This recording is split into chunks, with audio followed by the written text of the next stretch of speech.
எல்லாருக்கும் வணக்கம். India vs England series 2-2 கணக்குல டிரா ஆயிடுச்சு. இதுல ஓவல் டெஸ்ட் வந்து ஒரு வரலாற்று சிறப்புமிக்க மேட்சா பார்க்கப்படுது. ஏன்னா ஒரு 6 ரன்ஸ் வித்தியாசத்துல இந்தியா ஜெயிச்சிருப்பாங்க.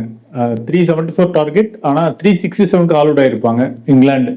சிராஜுடைய ஒரு மேஜிக்கல் ஸ்பெல் மூலமா இந்த மேட்ச் அப்படியே இந்தியா கைக்கு போயிடுச்சு. இந்த டோர்னமெண்ட் முடிவுல சில முக்கியமான டேக் அவேஸ்லாம் இருக்கு. அதை பத்தி நம்ம பார்க்க போறோம். முதல்ல வர விஷயம் என்னன்னா, சுப்மன் கில்லுக்கான அந்த கேப்டன்சி ப்ரெஷர் கொஞ்சம் கம்மி ஆயிடுச்சு. அது மட்டும் இல்லாம பேட்டர் சுப்மன் கில்லுக்கான அந்த ப்ரெஷரும் கம்மி ஆயிடுச்சு. இந்த சீரீஸ்லயே அவர் ஒரு ஹீரோ மாதிரி தான் இருந்தாரு. ஒரு கேப்டன்சிலையுமே சரி, அப்புறமா ஒரு பேட்டராகவும் அவருடைய பெர்ஃபார்மன்ஸ் ரொம்பவே சூப்பரா இருந்தது. ஒரு 700 ரன்ஸ் மேல அடிச்சிட்டாரு. ஒரு டெஸ்ட் சீரீஸ்ல ஒரு இந்தியன் கேப்டனா அதிகமான ரன்ஸ் அடிச்ச பெருமை சுனில் கவாஸ்கருக்கு இருந்தது. அந்த ரெக்கார்டை இப்போ சுப்மன் கில் பிரேக் பண்ணிருக்காரு. ஸோ அந்த ப்ரெஷர் இனிமே கில்லுக்கு இருக்காது. இந்த டெஸ்ட் ஃபார்மட்லயுமே சரி, இந்த கேப்டன்சி ப்ரெஷர் ஆஸ் அ பேட்ஸ்மேனா சுப்மன் கில்லுக்கு இருக்காதுன்னு தோணுது. இதுல வேற அடுத்த முக்கியமான விஷயம், பும்ராவை தாண்டி இந்தியாவுடைய பவுலிங் டிபார்ட்மெண்ட் இருக்கு அப்படின்னு இந்த விஷயத்துல ப்ரூவ் ஆயிருக்கு இந்த சீரீஸ்ல. என்னன்னா, பும்ரா வந்து greatest bowler of all time நமக்கு தெரியும்.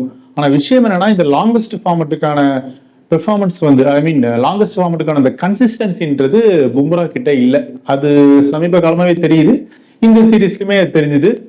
ஸோ அவரு ஃபிட்டா இல்லை. இந்த லாங்கஸ்ட் ஃபார்மட்டுக்கான ஃபிட்னஸ் வந்து பும்ரா கிட்ட இல்லை. ஆனா பும்ரா இல்லாமலுமே இந்த சீரீஸை ஜெயிக்க முடியும் அப்படின்னு சமீப காலங்கள்ல இந்தியன் டீம் காட்டியிருக்காங்க. முக்கியமா டெஸ்ட் ஃபார்மட்ல நான் சொல்றது. ஸோ அது இன்னுமே தொடருது. அதனால பும்ராவை தாண்டி இந்த டெஸ்ட் ஃபார்மட்ல நிறைய ஆப்ஷன்ஸ் உள்ள வரணும் அப்படின்னு கிளீனாவே தெரியுது. ஏன்னா ஆகாஷ் திப்லா உள்ள வந்திருக்காரு. அவருடைய பெர்ஃபார்மன்ஸும் இந்த செகண்ட் டெஸ்ட்ல நல்லா இருந்தது. இதுல வர அடுத்த முக்கியமான விஷயம், அந்த நெவர் கிவ் அப் அப்படின்ற ஒரு ஆட்டிடியூடோட தான் இந்தியா விளையாடினாங்க இந்த டெஸ்ட் சீரீஸ் முழுக்கவே. அதுல முக்கியமா ஓவல் டெஸ்ட் நம்ம சொல்லியே ஆகணும். இந்த சீரீஸ்ல ரோஹித் சர்மா, விராட் கோலி, அஸ்வின் மாதிரியான சீனியர் பிளேயர்ஸ் யாருமே இல்லை. இருந்தாலும் கூட அந்த நெவர் கிவ் அப் ஆட்டிடியூடுன்றது இந்தியன் டீமுக்கு இந்த சீரீஸ் முழுக்கவே இருந்தது. முக்கியமா ஓவல் டெஸ்ட்ல அது அதிகமாவே தெரிஞ்சது. லைக் சுப்மன் கில், KL ராகுல், முகமது சிராஜ், ரவீந்திர ஜடேஜா, வாஷிங்டன் சுந்தர்னு எல்லோருமே இந்த சீரீஸ் முழுக்கவே அந்த நெவர் கிவ் அப் ஆட்டிடியூட் தான் விளையாடினாங்க. அதுல முக்கியமா ஓவல் டெஸ்ட்டை பொறுத்த வரைக்கும் அந்த கடைசியா 4 விக்கெட்ஸ் எடுக்கணும். 35 ரன்ஸ் தான் கையில இருந்து 4 விக்கெட்ஸ். அதை டிஃபெண்ட் பண்றது மிகப்பெரிய விஷயம். அதுவும் இங்கிலாந்து ஓவல் அப்படி பண்றது பெரிய விஷயம். அதை இந்தியன் டீம் பண்ணதுக்கான காரணம் இந்த நெவர் கிவ் அப் ஆட்டிடியூட் தான்.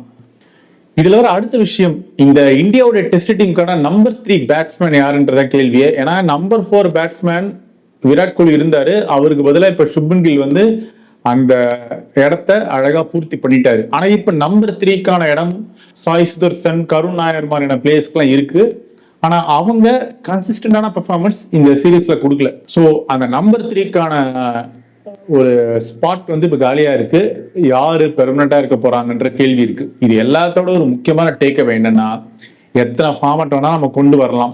ODI, T20, T10 கூட வந்துருச்சு. தி 100 வேற நடத்துறாங்க எல்லா இடத்துலயுமே. இருந்தாலும் எப்போதுமே நிரந்தரமானது அப்படின்னா, கிளாஸ் இஸ் பெர்மனன்ட் அப்படின்னா அது டெஸ்ட் கிரிக்கெட் தான்.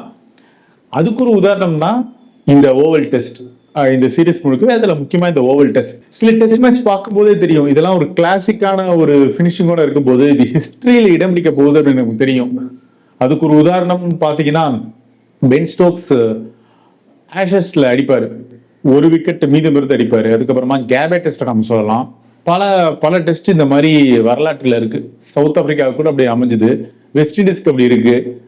ஸோ இந்தியாவுக்கும் நிறைய அப்படி அமைஞ்சது. அந்த வரிசையில இந்த ஓவல் டெஸ்ட்டை நம்ம சொல்லலாம். ஸோ கன்ஃபார்மா டெஸ்ட் கிரிக்கெட் என்னைக்குமே கிளாஸ் தான், பெர்மனன்ட் தான். So India vs England test சீரீஸ்ல சில முக்கியமான டேக் அவேஸ்லாம் இதுதான். இதை பத்தி உங்களுடைய கருத்துக்களை பதிவு பண்ணுங்க, நம்ம தொடர்ந்து பேசுவோம்.